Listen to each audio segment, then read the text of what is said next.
আসসালামু আলাইকুম সবাইকে। আশা করি তোমরা সবাই ভালো আছো। হালকেনস্টাইন জিএসটি কোর্সে তোমাদের সবাইকে স্বাগতম জানাচ্ছি। আমি S M Abdullah Kabid, BUET 17 batch. আমার ডাক নাম হচ্ছে শাকিব। তো যে ক্লাসটা আজকে নিব সেটা হচ্ছে নিউটনের বলবিদ্যা প্রথমে দেখাবো, তারপর হচ্ছে তোমার পদার্থের গাঠনিক ধর্ম আমরা শুরু করব। ঠিক আছে? আচ্ছা, ওকে। ডাক নামটাও লিখে দিই। ঠিক আছে? আচ্ছা, তো দেখো একটু প্রবলেম হয়েছিল কি যে প্রথমে ক্লাসটা রেকর্ডিং যখন করেছিলাম তখন হচ্ছে তোমার সাউন্ড এটাতে একটু প্রবলেম হয়েছিল, যার কারণে অলরেডি আমি ক্লাস নিয়ে ফেলেছি। ঠিক আছে, কিন্তু তোমার হচ্ছে সাউন্ডটা আসে নাই, যার কারণে একটু প্রবলেম হয়ে গেছে। তো যাই হোক, অলরেডি সব কিছু লেখা আছে, তোমাদের আশা করি প্রবলেম হবে না। কেন্দ্রীয় বল এফ এর প্রভাবে আর ব্যাসার্ধের বৃত্তাকার পথে ঘূর্ণনতিটি কণার উপর ক্রিয়াশীল টর্কের মান কত হবে? আচ্ছা, তাহলে ধরো এই হচ্ছে আমাদের বৃত্তাকার বস্তু, এইদিকে হচ্ছে কাজ করতেছে কেন্দ্রমুখী, এদিকে হচ্ছে কেন্দ্র বিমুখী, তাই না? এখন দুটো বল কি পরস্পর সমান এবং বিপরীত, দ্যাটস ওয়াই লব্ধি বল 0 হবে, আর লব্ধি বল 0 মানে টর্কের মানটা কি হবে? 0 হবে। সো এটা সি। আচ্ছা, গাছ থেকে 0.5 কেজি ভরের একটি আম খাড়া নিচের দিকে পড়ছে, বাতাসে বাতাসে যদি 2.4 নিউটন হয় তাহলে আমটির ত্বরণ কত হবে? তো ধরলাম এই হচ্ছে আম যেটা নিচের দিকে পড়তেছে, তার মানে এমজি নিচে, উপর দিকে কাজ করতে বাতাসে বাতাসে 2.4, তাহলে সামেশন অফ ফোর্স কি হবে? Summation of force equals to M A equals to M G minus বাধাটা। ঠিক আছে, তাহলে 0.5 9.8 মাইনাস 2.4 ডিভাইডেড বাই 0.5, এই তো। ঠিক আছে, এখানে তোমার হচ্ছে ক্যালকুলেশন করে আমরা পাচ্ছি answer 5 metre per second square, এই তো।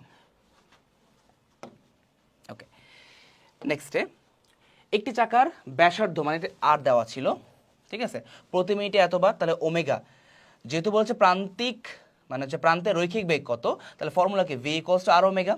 আর হচ্ছে 1 মিটার, ওমেগা হচ্ছে 2 pi into N by T, N হচ্ছে কত? 15 বার, এটা হচ্ছে এন, তাহলে এন বাই টি, টি হচ্ছে 60 সেকেন্ড। ওকে, কাটারি করে ফেলো 30/60, সো পাই বাই 6। স্থিতিস্থাপক বলের ধরন অবশ্যই মনে রাখবা। স্থিতিস্থাপক বল হচ্ছে কি? সংরক্ষণশীল বল। আচ্ছা, গুলির বেগ দ্বিগুণ করা হলে দেখো ই অর্থাৎ শক্তি, গতিশক্তি equals to half M V square, তাই না? E K equals to half M V square, তাহলে বলা যায় না ইকে ইকুয়ালস টু ইকে সমানুপাতিক ভি স্কোয়ার? তাহলে ভি স্কোয়ারের সমানুপাতিক হলে বেগ যদি দ্বিগুণ হয় তাহলে ইকেটা কত হবে? ভি স্কোয়ার মানে 2 স্কোয়ার, সো 4 গুণ হবে। ওকে, কোন বস্তুর ওপর টর্কের লব্ধি শূন্য হলে, টর্কের লব্ধি শূন্য হলে মানে summation of tau equals to 0 হইলে সেক্ষেত্রে অবশ্যই কৌণিক ভরবেগ কত হবে? 0 হবে। আচ্ছা, 20 মিটার পার সেকেন্ড বেগে আগত 0.2 কেজি ভরের একটি বল একজন খেলোয়াড় 0.2 সেকেন্ড সময় থামিয়ে দিল, খেলোয়াড় কর্তৃক প্রযুক্ত বল কত হবে? তাহলে বলতে পারি না F equals to del P by del T. আচ্ছা, এখন ধরো এখানে আমি একটু চেঞ্জ করে দিই এটাকে, তাহলে বেশি ভালো হয়।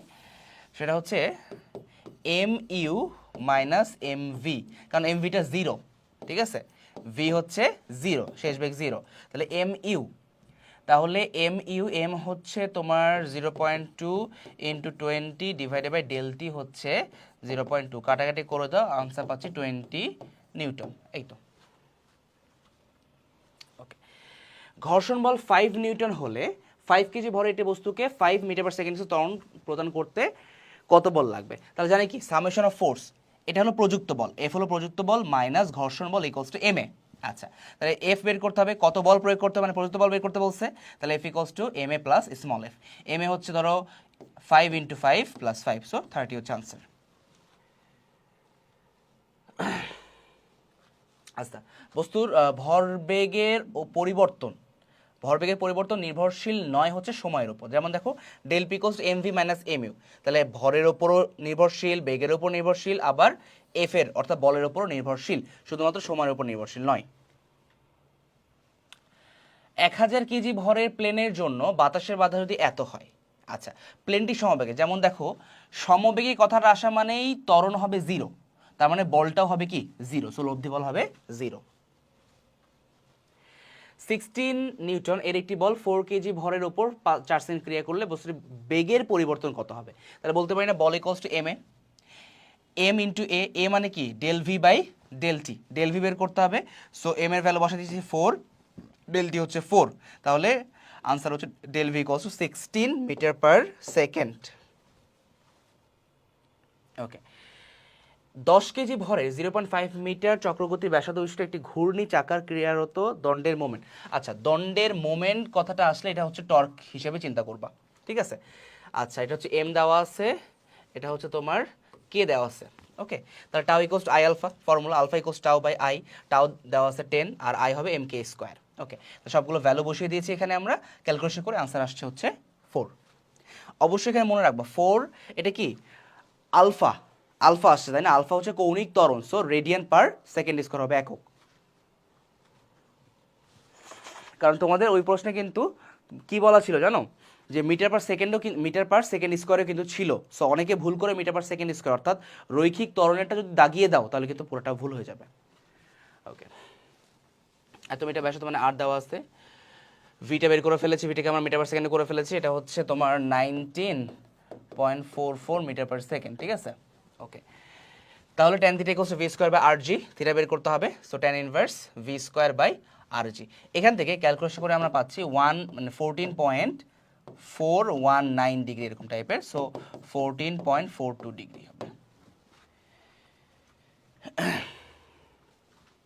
3 কেজি ভর একটি বস্তুর ভর কেন্দ্রের মধ্য দিয়ে, ধরো এই একটা বস্তু যার ভর হচ্ছে 3 কেজি, এর ভর কেন্দ্র মানে একদম মাঝখান দিয়ে যাচ্ছে, যার জড়তার ভ্রামক দেওয়া হচ্ছে 2.5। ওকে, এইখান থেকে ঠিক এইটুকু দূরত্বে অর্থাৎ 1.2 মিটার দূরত্বে সমান্তরাল একটা অক্ষ আছে, এই অক্ষে জড়তার ভ্রামক বের করতে বলছে, ঠিক আছে। তাহলে সমান্তরাল অক্ষ উপপাদ্য অনুসারে বলতে পারি না যে সমান্তরাল অক্ষে জড়তার ভ্রামক ইকুয়ালস টু ভর কেন্দ্রগামী অক্ষের সাপেক্ষে জড়তার ভ্রামক প্লাস mh স্কয়ার। ওকে, তাহলে এটা 2.5, এটা হচ্ছে 3 ইন্টু 1.2 স্কোয়ার। ওকে, তাহলে এখান থেকে ক্যালকুলেশন করে আমরা পাবো 6.82। এই তো।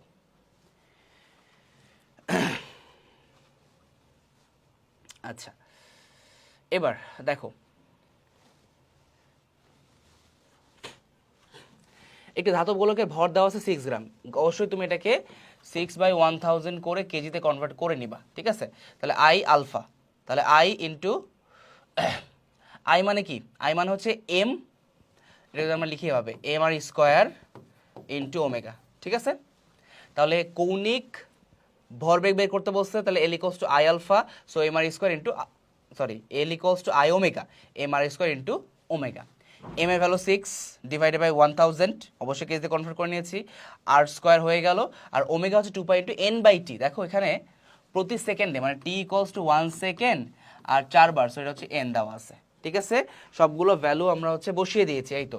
তাহলে 6 into 9 into 8 pi divided by 1000, এখান থেকে ক্যালকুলেশন করে আমরা পাচ্ছি 1.36। এটি মার্বেলকে 0.6 মিটার উঁচু, ধরো এটা হচ্ছে আমাদের টেবিল, হ্যাঁ টেবিল, উচ্চতা হচ্ছে 0.6, তাহলে আমরা বলতে পারি y equals to half G T square. Okay, এখান থেকে টি বের করে ফেললাম, ক্যালকুলেশন করে 2 দিয়ে এখানে গুণ করে দিয়েছি, ডিভাইডেড বাই জি, ক্যালকুলেশন করেছি 0.35 সেকেন্ড। আচ্ছা, এবার তাহলে এক্স বের করতে হবে, তার মানে হচ্ছে অনুভূমিক বরাবর কতটুকু গেছে, তাই না। ওটাতে বলছে যে টেবিলের প্রান্ত হতে কত দূরে মাটিতে পড়বে, তাহলে X equals to V T, so 5 into 0.35, so answer হচ্ছে 1.75 মিটার। ওকে, এবার চলে আসছি আমরা হচ্ছে পদার্থের গাঠনিক ধর্মতে, ঠিক আছে। আমি আবারও বলতেছি ক্লাসটা কিন্তু অলরেডি রেকর্ড করেছিলাম, বাট আনফর্চুনেটলি শব্দের মানে টেকনিক্যাল কিছু প্রবলেম, ঠিক আছে, সাউন্ডের প্রবলেম হওয়ার কারণে জাস্ট ক্লাসটা আমায় আবারও নিতে হচ্ছে, ঠিক আছে। বাট সব কিছু তোমাদের হচ্ছে এখানে সুন্দর করে লেখা আছে, জাস্ট আমি কীভাবে জিনিসগুলো আসলো এটা বলে দিচ্ছি, ঠিক আছে। তাপমাত্রা বৃদ্ধি পেলে তল টান অথবা অর্থাৎ যেটাকে আমরা টি বলি, তাই না, এটা অবশ্যই কী হবে, হ্রাস পাবে। তাপমাত্রা বৃদ্ধি পেলে তলটান হ্রাস পাবে, ঠিক আছে। এরপরে হচ্ছে তোমার এত মিটারের ক্ষেত্র বিশিষ্ট, তার মানে হচ্ছে তোমার এখানে এ দেওয়া আছে, ঠিক আছে, এটা হচ্ছে বেগ দেওয়া আছে, এটা হচ্ছে তোমার ডিওয়াই পুরুত্ব দেওয়া আছে, এটাকে ডিভি বলো। ওকে, গ্লিসারিন একটি স্তরের উপর রাখা হলো, পাত্রটি এত বেগে চালনা করতে এত নিউটন মানে এফ দেওয়া আছে, অনুভূমিক বলের প্রয়োজন হলে সান্দ্রতা বল কত হবে, সান্দ্রতা গুণাঙ্কের মান কত হবে, তাহলে এফ ইকুয়ালস টু ইটা, ইটাটাই হলো তোমার সান্দ্রতা গুণাঙ্ক into A D V by D Y. আচ্ছা, তাহলে এটা ইকুয়ালস টু তুমি ডিওয়াই দিয়ে এফ এর সঙ্গে গুণ করো, F into D Y divided by A into D V. F বসেছি 0.5, ডিওয়াই হচ্ছে 20⁻³ মিটারে কনভার্ট করে নিয়েছি, এ কেও আমরা কনভার্ট মিটার স্কোয়ার, আর যেহেতু আসছে 0.01ই রাখলাম, ডিভি হচ্ছে 0.05, এই তো। তাহলে ক্যালকুলেশন করে এখান থেকে আমরা পাচ্ছি 1.6। অবশ্যই এককটা মনে রাখবা, newton second per metre square অথবা পয়েজ, ঠিক আছে, দুইটা আছে, পয়েজ অথবা newton second per metre square. একটি কৈশিক নলের আংশিক ডোবানো, আচ্ছা এর অর্ধেক ব্যাসার্ধে আরেকটি কৌশিক নলকে পানিতে আংশিক ডোবানো হলে তার মধ্যকার পানি স্তম্ভের উচ্চতার প্রথমটির মধ্যকার পানি স্তম্ভের উচ্চতা তুলনা করো। নর্মালি ফর্মুলা কি এরকম না বলো তো, T equals to H rho G R divided by 2, তাহলে বলা যায় না এভাবে, H equals to twice T by rho G R, so H সমানুপাতিক 1/r, তাই না? তাহলে এইচ সমানুপাতিক 1/r, তাহলে আর যদি অর্ধেক হয় তাহলে এইচটা হবে কি দ্বিগুণ হয়ে গেছে ক্যালকুলেশন করে, তাই না? সো দ্বিগুণ হবে। আচ্ছা, একটি সম্পূর্ণ দৃঢ় বস্তুর আয়তন গুণাঙ্ক, আয়তন গুণাঙ্ক মানে হলো ধরো আয়তন পীড়ন বা আয়তন বিকৃতি, সম্পূর্ণ দৃঢ় করার কারণে বিকৃতি হবে কি 0, সো সামথিং বাই 0 মানে ইনফিনিটি। এল দৈর্ঘ্যের একটি তারে এফ পরিমাণ বল প্রয়োগ করলে উহার দৈর্ঘ্য বৃদ্ধি ঘটে 1 সেন্টিমিটার, তারটি দৈর্ঘ্য ঠিক রেখে সম পরিমাণ বল দিলে, তার মানে কোনো কিছুই চেঞ্জ হচ্ছে না, না দৈর্ঘ্য না বল কোনোটা চেঞ্জ হচ্ছে না, সো 1 সেন্টিমিটার থাকবে হচ্ছে বিকৃতি। অ্যালুমিনিয়াম ইয়াংয়ের গুণাঙ্ক মনে রাখবা 7.0।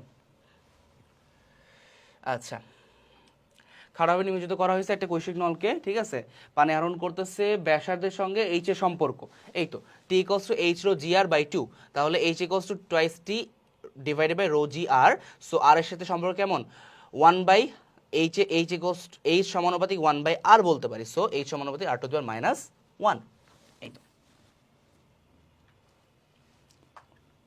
আচ্ছা, এখানে কি বলছে, ব্যাস দেওয়া আছে, পৃষ্ঠটান দেওয়া আছে, ঘনত্ব দেওয়া আছে, কত উচ্চতা পানি উঠবে, তার মানে এইচ বের করতে হবে, T equals to H rho G R by 2, তাহলে H equals twice T by rho G R, তাহলে 2 ইন্টু টি বসাই দাও, রো জি আর আমরা রো বসাইছি, জি বসাইছি, আর হচ্ছে এটা কিন্তু তোমার ব্যাস দেওয়া ছিল, তার মানে এখান থেকে তোমার ব্যাসার্ধ বের করতে হবে কি d/2 করে দিতে হবে, এই তো, ঠিক আছে, এবং সবগুলোকে অবশ্যই এসআই নিয়ে যাবা, তাহলে ক্যালকুলেশন করে এখান থেকে আমরা দেখবো আনসার আসে 0.1336, এই তো। একটি বস্তুর আপেক্ষিক গুরুত্ব 6, বাতাসে ওজন হচ্ছে এত গ্রাম, পানিতে ওজন কত হবে, তাহলে কি করবা, পানিতে ওজন ইকুয়ালস টু জাস্ট তুমি কি করবা 36 থেকে 6টা মাইনাস করে দিও, তো 30 হবে, ঠিক আছে, 30 গ্রাম। ওকে, তরলে কোন পৃষ্ঠ কোনো তেল বা চর্বিজাত পদার্থ ভাসমান থাকলে, তেল বা চর্বিজাত পদার্থ ভাসমান থাকলে তরল পৃষ্ঠমান অবশ্যই কমে যায়, এটাও জ্ঞানমূলক। ইস্পাতের ঘনত্ব এত এবং এর গুণাঙ্ক এত দেওয়া আছে, শব্দের বেগ, আচ্ছা শব্দের বেগ আমরা বলতে পারি, যদিও এক্ষেত্রে আসলে শব্দের বেগ ফিক্সড সবসময়, ইস্পাতে শব্দের বেগ ফিক্সড, ঠিক আছে, সো তুমি ওইভাবে যদি চিন্তা করো তাহলে বেশি ভালো হয়। ওকে, সো এটা হবে 5064 মিটার পার সেকেন্ড।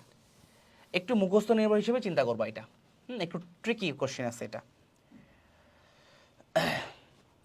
অবাধভাবে পতনশীল বৃষ্টির ফোঁটা উচ্চবেগ প্রাপ্ত হয় না, হ্যাঁ উচ্চবেগ যদি প্রাপ্ত হতো তাহলে বৃষ্টির ফোঁটা এত গতিতে আসতো যে ইজিলি কিন্তু হচ্ছে আমাদের মাথা অথবা দেহের কোনো অংশ ফুটা করে দিতে পারতো, ঠিক আছে, উচ্চবেগ প্রাপ্ত হয় না কারণ ত্বরণটা 0 হয়ে যায়, সমবেগে পড়তে থাকে, সেক্ষেত্রে একটা নির্দিষ্ট বেগ পায় যাকে অন্তবেগ বলা হয়, এই তো।